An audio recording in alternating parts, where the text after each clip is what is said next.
Bonjour, bienvenue à l'émission. Mon nom est Santa Pika et je suis votre animatrice.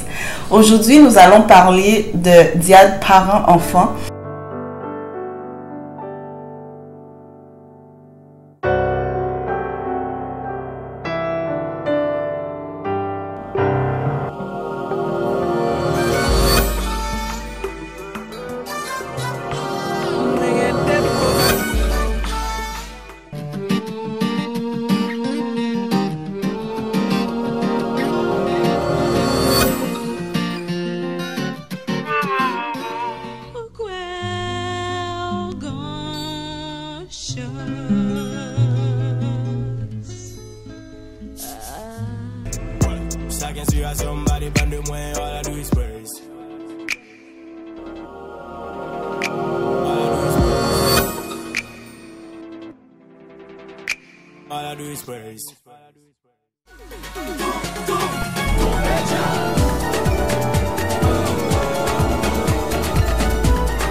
Bonjour, mon nom est Santa Pika et je suis votre animatrice à l'émission.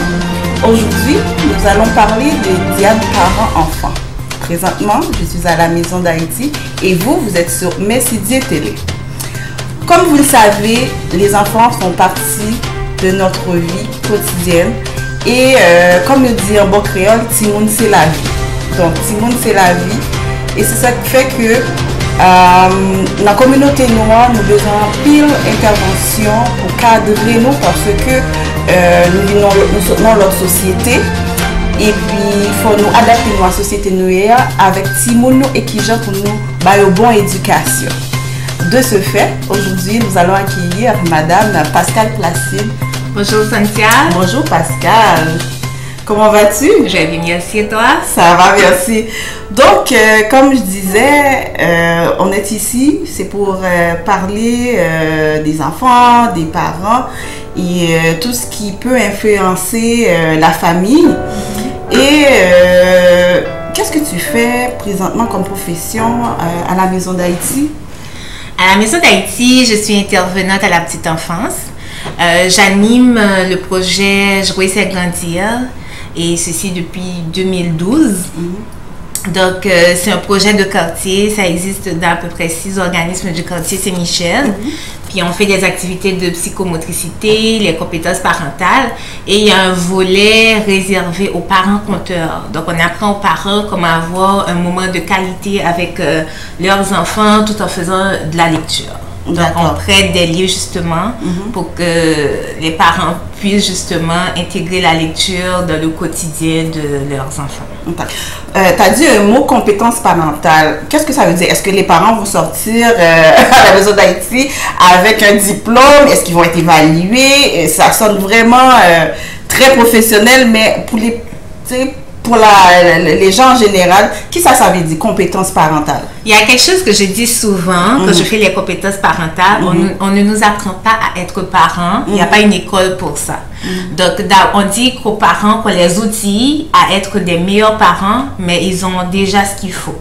Donc, on leur donne des trucs. On travaille à partir du trait des comportements souhaités, où on montre aux parents quel comportement avoir envers leurs enfants pour avoir un développement global, normal, intéressant pour leurs enfants et pour eux-mêmes aussi. Donc, c'est très intéressant par rapport à ça. On fait des discussions non seulement sur le thème des comportements souhaités, mais sur tout sujet qui pourrait apporter des doutes justement par rapport à leur rôle de parent. D'accord. Donc, c'est à partir de quel âge vous recevez les parents, surtout les enfants, à partir de quel âge? Donc, je reçois les enfants de 0 à 5 ans. Okay, le projet est fait pour les enfants 0 à 5 ans qui vont ou qui ne vont pas en garderie. Donc, pour ceux qui ne vont pas en garderie, à la fin des 10 ateliers, ils sont capables d'intégrer l'école sans complexe, parce qu'ils ont une certaine maturité scolaire qu'ils ont acquis justement en participant dans le projet dans le projet Jouer c'est grandir. Puis, c'est ça. Donc, ça veut dire que c'est plus facile pour les enfants d'interagir avec les autres sans être mal à l'aise ou d'avoir l'impression de toujours de vouloir être avec leurs parents tout le temps. Oui, parce que justement, on travaille également sur les 5 sphères de développement, donc la dimension sociale et affective, la motricité fine, la motricité globale, la dimension intellectuelle et la dimension langagière. Donc, on travaille sur toutes ces sphères-là, justement, pour permettre à l'enfant d'avoir un bon développement global et en même temps, nous outillons les parents pour qu'ils participent dans le développement global de leur enfant en faisant de la stimulation, certainement. Super. Donc, c'est très intéressant qu'est-ce que tu dis. Donc, le public, on vous revient tout de suite après cette pause. Merci.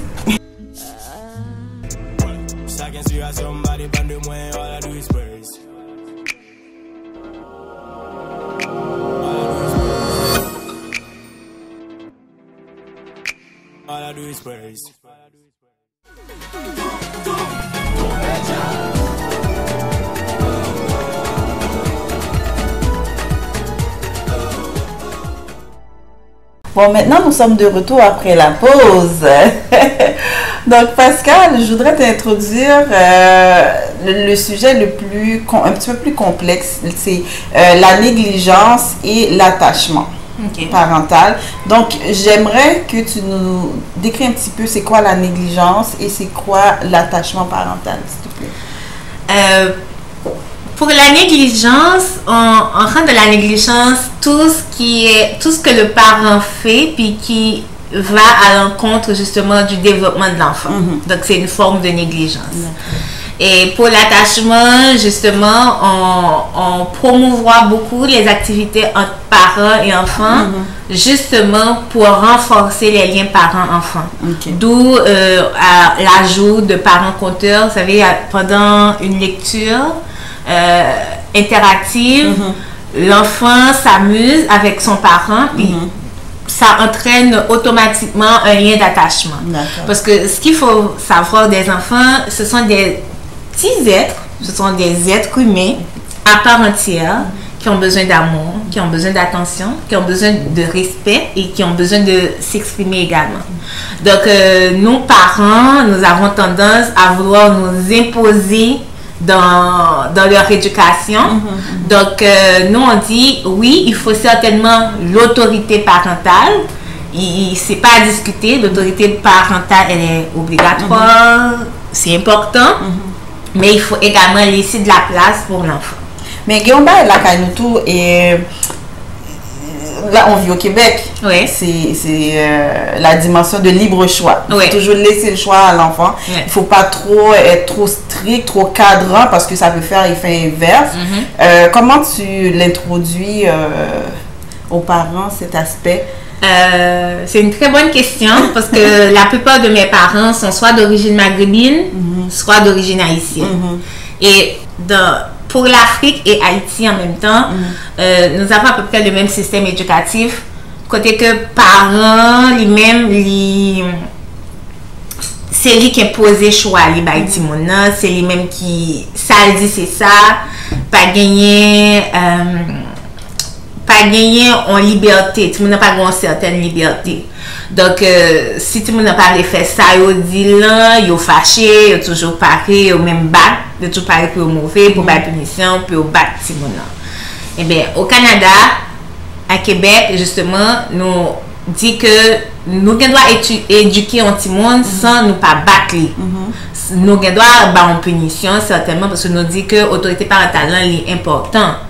Mais ça, faut ou adopter le système récompense-punition. Elles font bon bagage, ou battre bravo pour lui, il faut récompenser, les faire mourir bagage ou qu'à choisir punir. Mais battre automatiquement, faut battre automatiquement, Timona dit non, il n'est pas d'accord avec choix pas, ou mauvais, ou c'est comme si Timona c'est ou poursuivre. Alors que justement, ici, nous dit que nous montrons que Timona a droit. Gen droit faire choix par lui, yo même de supposer respecter choix.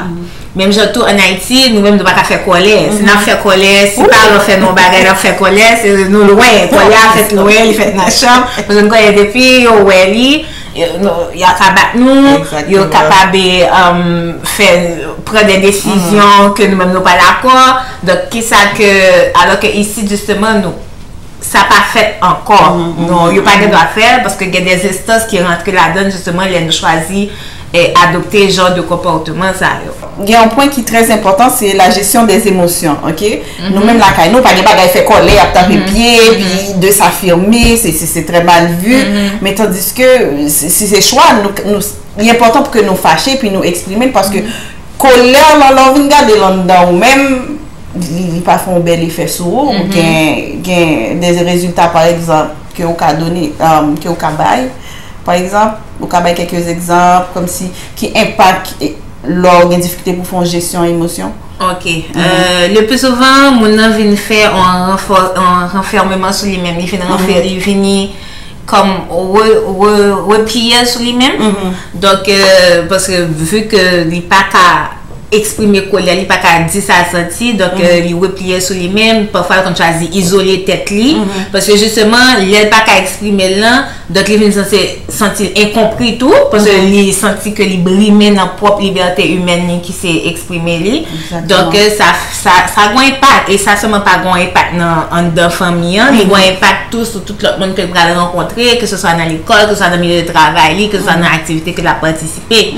Donc c'est justement c'est ça que nous apprenons parents nous surtout d'origine maghrébine haïtienne que si mon gars doit faire colère puis un exemple que moi je me prends avec eux surtout les petits mon petit yo y aller dans magasin ou bien aller dans l'église ou bien on côté et puis ti mon la décollateur fait colère non seulement que même le senti et puis on prend ti mon nan tant qu'on on valise. Puis là, ils ont couru et ils n'ont pas jamais tourné justement parce qu'ils ont jugé que c'est parce qu'ils ont mal fait l'éducation Timona qui fait que Timona agit comme ça. Donc, même ça m'a dit non, parce que Timona, il doit faire colère. Et il n'y a pas seul parent qui dans cette situation ça. Donc là on prend Timona tant qu'on valide et puis on courir et puis on dit on pas tourner côté encore parce que petite la faire honte. On voulait que retirer ça dans tête parce que tout Timon fait des crises et c'est normal pour faire colère, c'est exprimer qu'il a exprimer. Et même supposé juste apprendre Timona que au lieu que vous laguez corps à terre, au lieu que vous criez ou qu'on parler dim sur gagner, dim qui ça qui fait mal, dim qui ça pas fait plaisir, dim qui ça fait fâcher au lieu de ok il fait mal élevé, il lague quoi la terre et que bon il fait moins m'brala avec lui et puis vrai problème non pas résoudre. Exactement. Mais souvent parents oublient que chaque petit monde a un tempérament pareil. C'est ça, c'est un point. Tout le monde pas même. Et ils ont même oublié que c'était petit monde tout. Justement. Oublié que c'était petit monde. Puis là, bien gardé, surtout avec. Parce que moi, c'est haïtienne. Donc, avec maman, papa haïtien, ils ont même levé dans le genre que c'est pour suivre sa maman, papa dit. Parce que sa maman, papa dit, il y a gros punition, des bâtons, il y a tout bas. Donc, ils voulaient que petit monde suive tout ça qu'ils dit. Mais.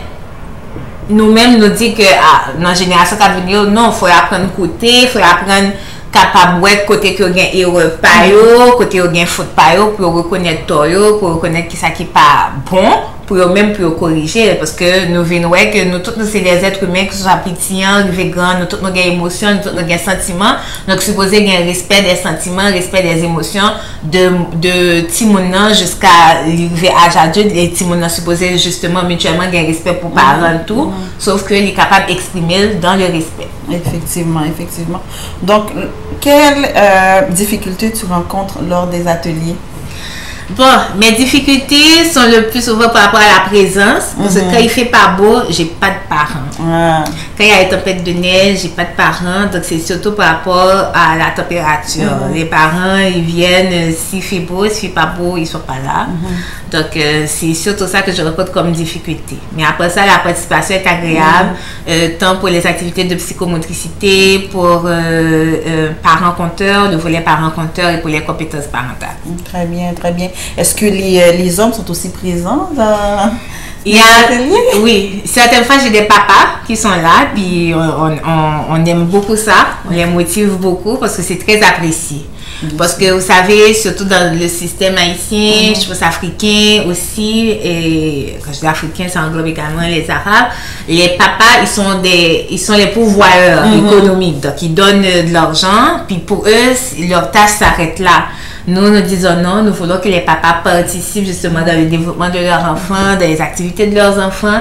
Donc, quand ils le font, nous applaudissons ceci, puis on les encourage à venir, puis c'est vraiment très apprécié. Oh, c'est vraiment génial. Ouais. Au cours de ta carrière, je sais que tu chapeautes beaucoup de métiers. Oui. Ok, tu as fait beaucoup de choses dans ta vie. Parle-moi de ton intégration au Québec. Comment Pascal est arrivée au Québec? Qu'est-ce qu'elle a exploré? Ok, je suis arrivée au Québec en 2010, après le séisme qui a frappé Haïti. Et j'ai commencé comme caissière. Donc, j'ai été caissière, ensuite préposée à la clientèle pour une fondation de personnes atteintes de cancer. J'ai fait McDonald's, j'étais chef de corps chez McDonald's. Et après, je suis arrivée à la Maison d'Haïti, où justement, j'ai commencé comme intervenante à la petite enfance. J'ai été éducatrice, assistante coordonnatrice du programme Parents en Action. Puis j'ai touché un petit peu à beaucoup de programmes dans le dossier femmes, Bedonden, Réseau des jeunes parents.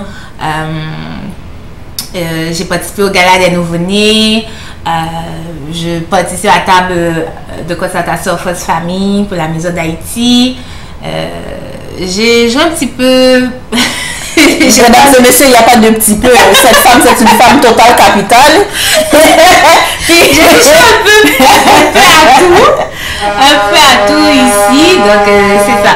J'ai été éducatrice, justement, non seulement éducatrice pour la halte garderie, mais également éducatrice pour le réseau des jeunes parents et éducatrice aussi pour toutes les activités de la Maison d'Haïti.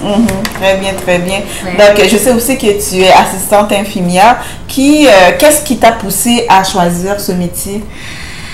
Là, on remonte à l'histoire. C'est que en Haïti, j'ai commencé dans le domaine de la santé, puis j'aime beaucoup ça, prendre soin des autres, aider les autres. Donc, quand je suis arrivée ici, je me suis orientée justement vers les soins infirmiers. Donc, je suis infirmière, assistante du supérieur immédiat, c'est ça. Très bien, très bien. Ouais. Donc, comme nous sommes à Messidie Télé, moi, je dis nous restez branchés, nous allons tourner après.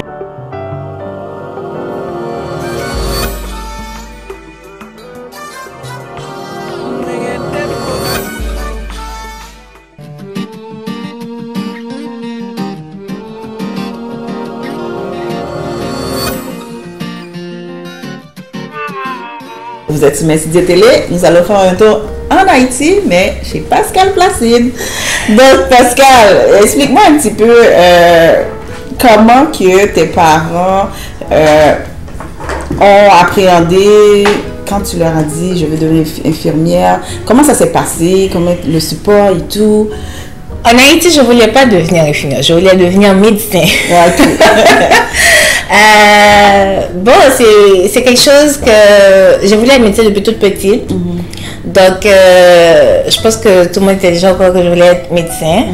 Donc, quand j'ai terminé mes études, justement, je me suis préparée pour rentrer à l'université. Ce que j'ai fait, j'ai étudié, je fréquentais un préfac. Et justement, j'y suis arrivée, j'ai réussi de par moi-même et je suis rentrée en médecine.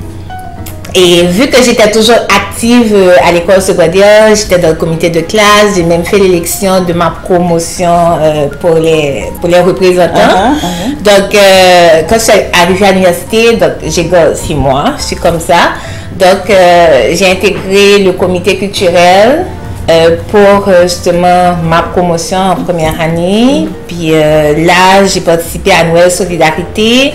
Ensuite, quoi d'autre, j'ai été dans la pastorale des jeunes. C'est quoi Noël Solidarité ou juste? C'est une activité que l'on fait à l'université, c'est pour aider les gens défavorisés de la zone. Donc, c'est ça, donc on leur prépare des petits sacs avec donc, les produits de première nécessité, puis c'est ça. D'accord, très bien. Ensuite, quoi d'autre? Oui, la pastorale des jeunes en même temps. Et pendant que j'étais à l'université, j'ai été animatrice d'une émission de vacances sur Radio Galaxy. C'était Calédo Vacances. Ah, donc tu as fait la radio aussi, mais c'est génial, je vous dis. C'est cette femme, elle fait des choses. Pendant l'été, puis quoi d'autre? Pendant que j'étais à l'université également, j'ai lancé une mutuelle pour un hôpital. Malheureusement, j'ai appris que, quand je suis partie, que ça n'a pas continué. Mais ça m'avait fait plaisir de lancer la mutuelle pour l'hôpital, justement. Et quoi d'autre que j'ai fait? Puis dans tout ce qui est activité, je suis là. J'aime bien les activités, c'est ça. D'accord. Est-ce que ça t'arrive d'avoir la nostalgie d'Haïti? Oui, ça m'arrive assez souvent. D'avoir la nostalgie d'Haïti, surtout en période de carnaval, parce que j'étais très fan du carnaval en Haïti. Ah. Donc, oui. Donc, j'attends des photos. Oui, j'ai des photos. J'ai des photos de moi participant dans une activité, parce que j'ai également fait 7 ans dans une chorale. Quand j'étais à l'école secondaire, justement, il y a une chorale, la chorale Sacré-Cœur Saint-Louis. Donc, j'ai fait 7 ans, puis il y avait une activité de carnaval, bal masqué. Puis je pense que j'avais gagné le 2e prix. Alors, c'était un concours de déguisement. Oui. Oui. Donc, t'aimes ça, t'es quelqu'un de très extraverti dans ta vie, tu touches un petit peu à tout, t'es philanthrope, mon Dieu, et c'est vraiment génial. Et ce que je trouve vraiment super, c'est que tu le partages avec la communauté, et je pense que c'est le plus beau cadeau qu'on peut se donner. Oui, merci Cynthia, mais je dois avouer que c'est ici, au Québec, à Montréal, que j'ai vraiment appris à parler de moi. Mais il faut, c'est ça qu'on nous apprend, tandis que chez nous, malheureusement. Je me rappelle que quand je devais participer justement à une émission radiophonique, c'était pour une activité organisée par les anciennes de mon alma mater, l'Institut Sacré-Cœur, pour recueillir des fonds justement pour l'école en Haïti suite au séisme. Puis là, justement, je devais parler de moi. Puis là, j'ai dit, mais qu'est-ce que je vais dire? J'ai pris un carnet, puis j'ai commencé à écrire, puis je dit, mon Dieu, j'ai le temps de faire tout ça. C'est à peine incroyable. Et justement, c'est ici que j'ai vraiment appris à parler de moi. C'est comme lorsqu'on déménage, tout autant que vous pas déménager pour dire, mes amis, côté mariage, tout le bagage. Exactement. Donc, c'est ça. Ah, très bien. Mais est-ce que, à travers de l'atelier of Baila, ou transmettre la communication, parler de soi, aux parents? Comment qu'ils s'introduisent à toi? Est-ce qu'ils sont ouverts? Est-ce qu'ils sont gênés? Comment tu les dis? Non, j'ai pas de parents gênés. Ah,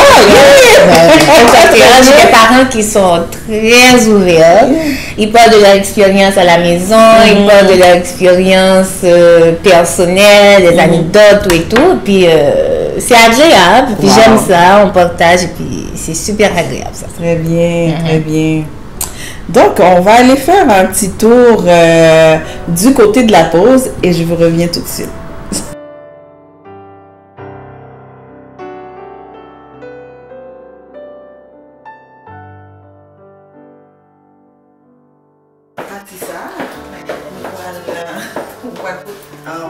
J'ai 4 questions, mais il y en a à la fois. Ok. Appelez, ils vont répondre. Ok. Il est parfait.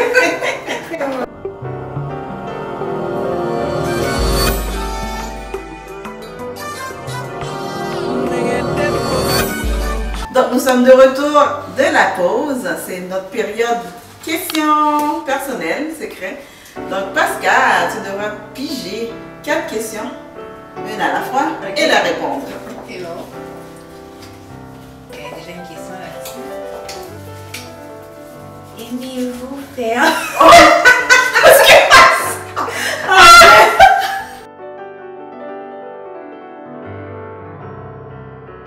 Je dois te pas répondre. Je m'attendais. Je l'ai mis au fond. Mon Dieu. Est-ce qu'on a pigé dans notre ok? Oui, on va.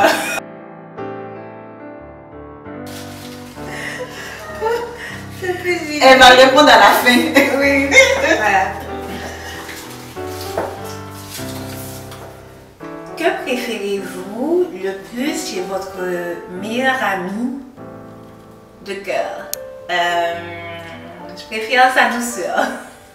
D'accord. Ok. Oups, c'est tout mélangé. Hein? On les enlève les questions qui étaient jugées.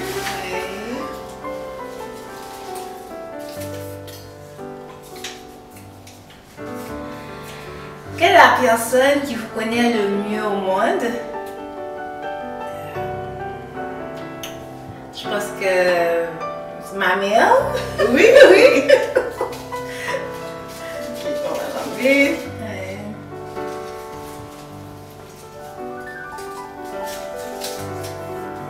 Préférez-vous les chiens ou les chats? Pourquoi? Je préfère les chiens. Pourquoi? C'est mon animal préféré. Puis moi je les adore. Là, j'ai pas de chien au Québec, mais j'en avais en Haïti. D'accord. Oui. Mais Pascal, est-ce que tu as quelqu'un présentement dans ta vie? Oui. Ah, ok. Est-ce que c'est pour ça que tu veux pas répondre à la question? C'est bon. D'accord. Donc, on va, pour reprendre la première question, Pascal va piger une dernière fois. Ok. La dernière question? Oui. Ok. Parce que tu n'as pas répondu à la première. Ok. Et là, on y arrive. Qu'est-ce qui vous rebute automatiquement? Ce que j'aime pas, c'est le fait que les gens n'admettent pas leur tort quand ils ont tort. Et je pense que dans les relations humaines, c'est important de savoir quand s'excuser, quand admettre ses torts. Oui. Oui, je comprends.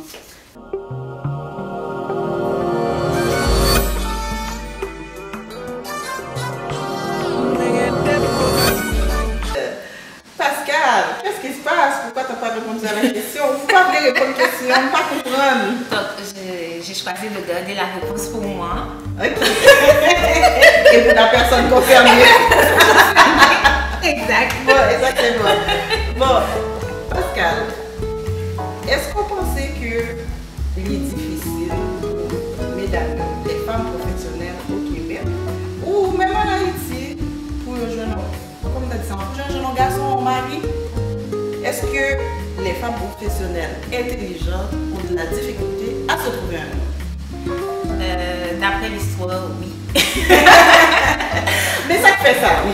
J'ai l'impression que les femmes intelligentes qui ont du caractère et qui sont professionnelles justement intimident beaucoup les hommes. Et ceci, que ce soit le niveau social de l'homme. Pourquoi, on ne sait pas.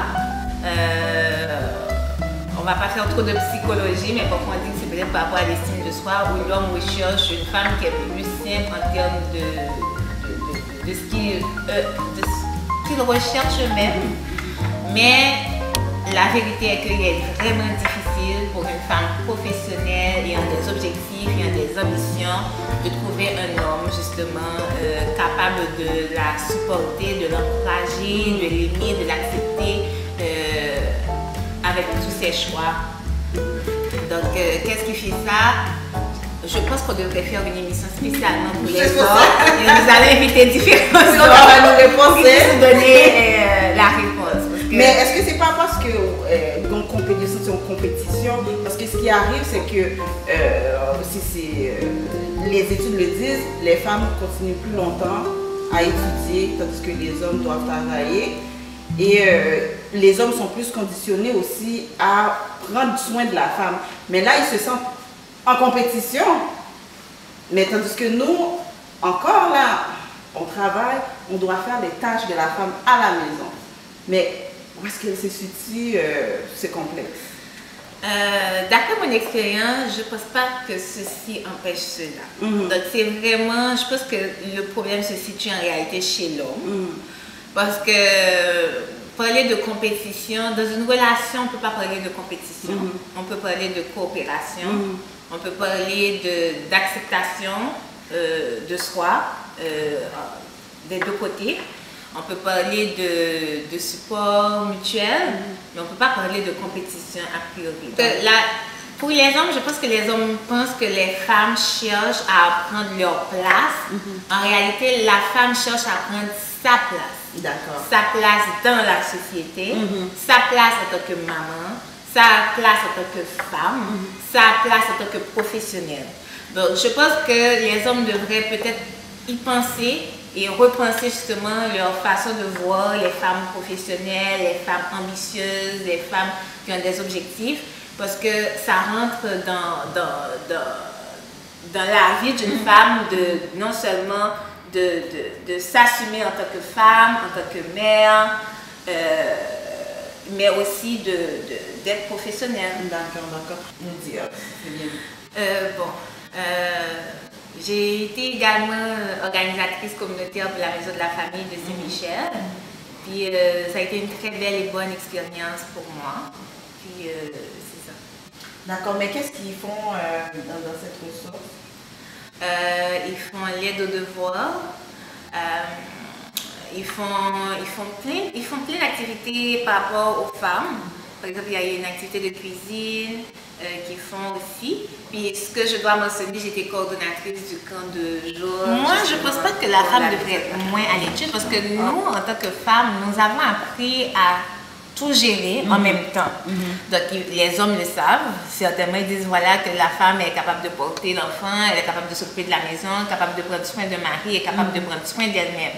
Donc, les hommes savent impérativement que les femmes, malgré qu'elles soient aux études, qu'elles soient professionnellement occupées, qu'elles sont capables de tout gérer. Maintenant, qu'est-ce qui fait peur en réalité, qui empêche aux hommes de vouloir prendre des initiatives envers ces femmes-là ou de prendre des engagements envers ces femmes-là? Seuls les hommes peuvent l'expliquer parce qu'il n'y a rien en réalité.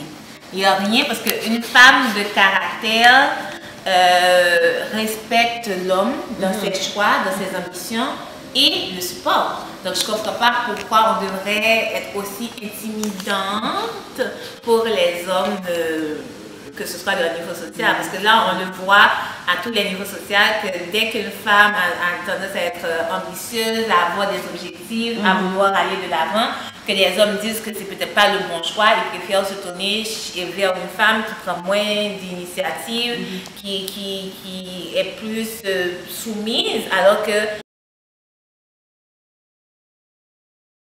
la femme qui prend des initiatives et qui est professionnellement active et qui est occupée, c'est que très certainement qu'il y a un temps pour gérer sa famille, pour gérer son homme, pour gérer les activités communes au couple. Donc, moi, je pense que les hommes devraient travailler là-dessus et cesser de nous prendre comme des femmes qui intimident ou des femmes incapables de gérer nos relations ou d'être des femmes mariées, mais de nous voir en tant que femmes, comme toutes les autres femmes qui existent et qui veulent avoir leur famille, leurs enfants et tout, même en dépit d'une vie sociale, professionnelle, active.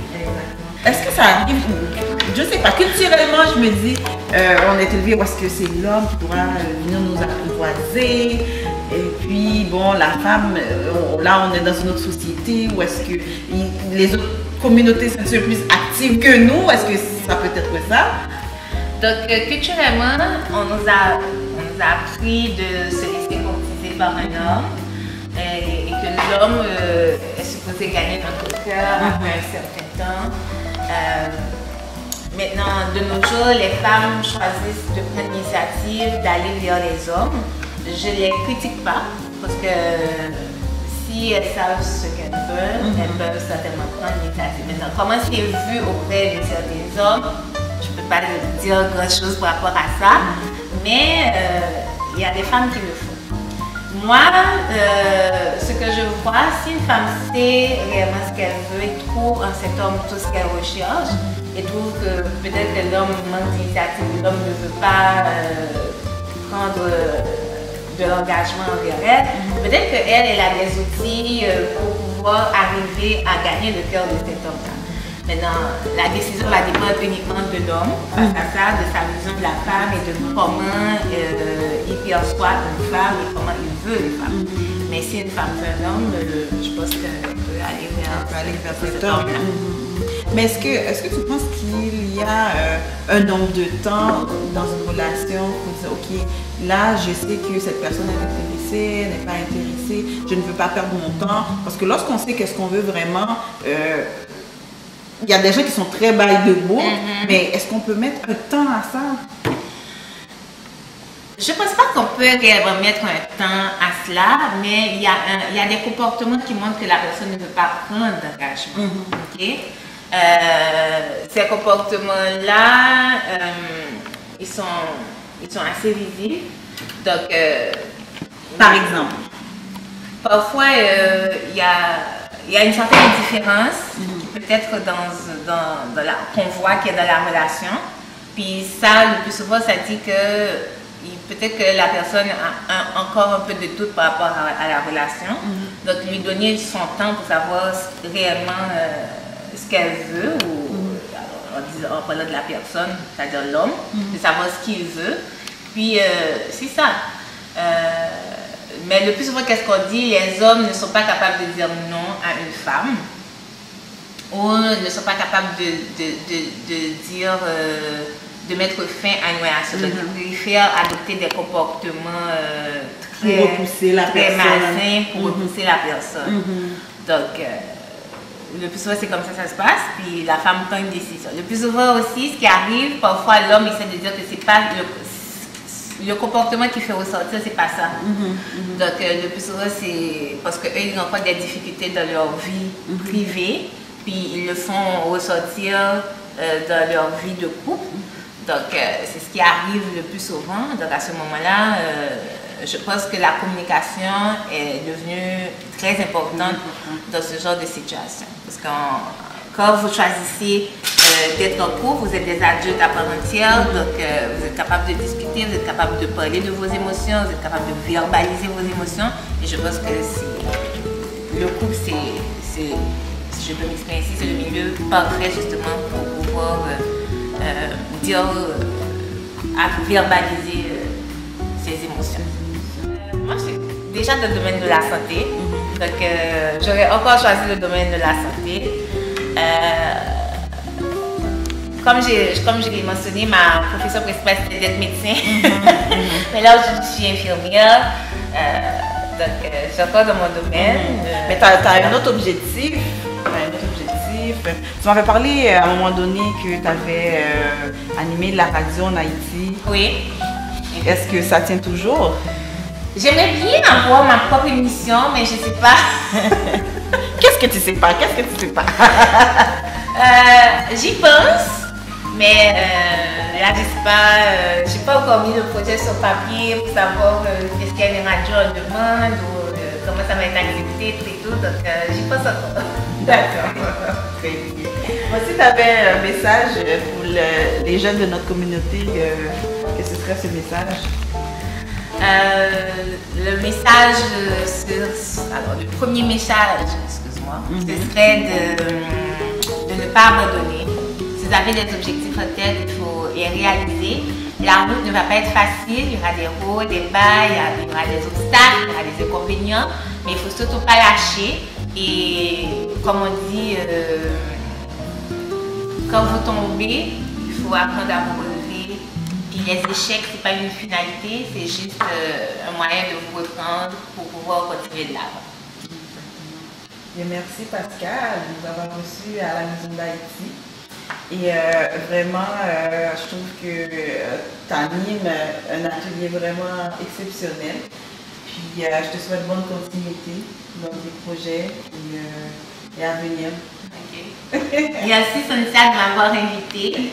Donc moi je serais prête justement à avoir un débat sur l'intimidation des femmes professionnelles. On aura la réponse. Exactement. Bon messieurs, nous tendez, restez branchés parce que nous tournons tout de suite.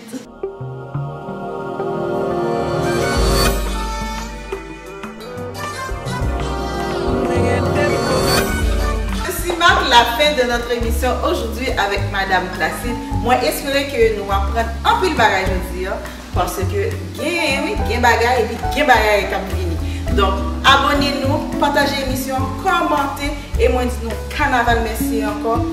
Restez branchés. parce que en pile invité, en pile bagaille pour nous donner information et éducation dans la vie nous. C'est quoi la Maison d'Haïti? La Maison d'Haïti est un organisme communautaire ouvert à toute communauté culturelle. Ici, on apprend, on partage. Donc, merci de ce que nous continuons à suivre. Pas oublier, nous qu'à suivre tout sur Santé Africain Côtier, ça c'est chaîne personnelle femme. Et puis, nous continuons à suivre tout ça qui a passé dans la vie, dans l'émission et toute activité qu'on fait. Donc, restez branchés. Là, nous sommes